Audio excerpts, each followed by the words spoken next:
All right, so we were joined by multiple time guests of the show, and most recently competed in USF 2000 for Cape Motorsports in the 2022 USF 2000 Championship.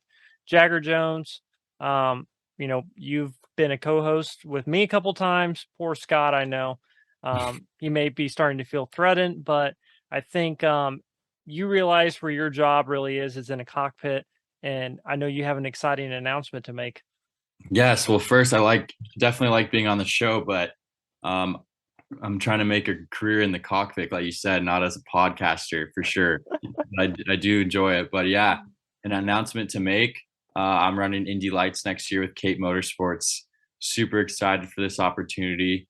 It's their first year moving the Cape Brothers. Cape Motorsports is who I've ran with this year in USF 2000, and I saw they kind of started hinting at it and talking about it earlier this year that they're moving to lights. And for me, it wasn't really on my radar initially, just because USF 2000, usually you go to Indy Pro and then lights, and people even do a few years in those series before they end up in lights. But I think as the year went on and kind of how the year progressed for me, and talking with my managing advisor and Mike Cole, who helps me a lot, kind of make those tough decisions in my career, we kind of realized that, hey, maybe this isn't such a too crazy of a jump for me. It's kind of I've had experience driving bigger horsepower cars, heavier cars, so I'm not necessarily like some of the other kids that have just kind of moved up the junior formula ranks. And so yeah, we made the decision, worked on it with the Capes, see what was possible, and they were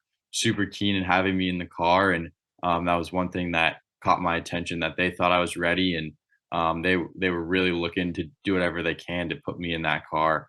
And I'm super excited. It's going to definitely be a learning curve for them and for me, but I know they have such a winning mentality, and I enjoyed how much work and effort and dedication they put into this sport and their team, that if I was going to do it with a first year team, anyone, it was going to be with them.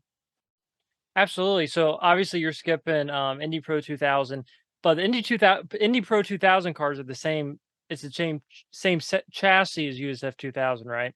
Yeah, it's It's the just the same engine. tub, different engine, and they have a little bit different, a little bigger tire in front and rear wing, and a diffuser on it. So there's definitely a good jump to that series, and then even another jump to the lights car. But I think a lot of the driving styles and similarities are pretty similar between the two, and so we kind of just went with our gut and went with this Indy Lights team. I think with the Indy Lights decision, because I don't think this opportunity would have presented itself in the way it did this year again.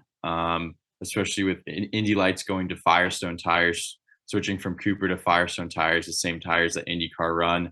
It'll be a little bit of a learning curve for the drivers coming back, and for the teams that are have a lot of time with those tires. So it's kind of a good first year to jump in as a driver and for a new team. That was kind of one of the decisions, one of the deciding factors for us.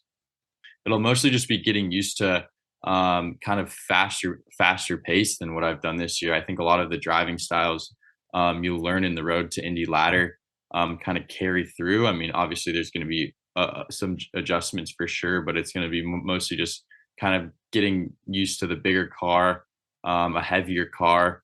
The USF chassis is made by Tatis, and then the Indy Lights is made by Dallara. This same as IndyCar. So it'll be a good learning experience for me. I'm looking forward to it, and yeah, I mean, really excited to get in the car here in the next few months and kind of see where we're at, see what we need to work on, and just keep progressing through the off season, winter testing, to be ready to go in probably St. Pete, our first race.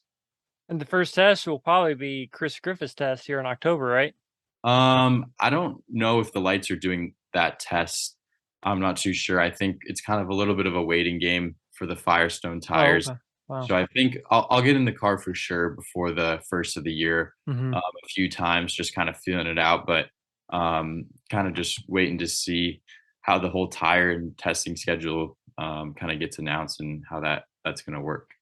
Absolutely. Well, really happy to hear that announcement, and definitely looking forward to next year. And yeah, thanks for always coming on and taking Scott's place. I Yeah, get a little tired of seeing Scott 24/7 like this sometimes. So it's a nice it's a nice change.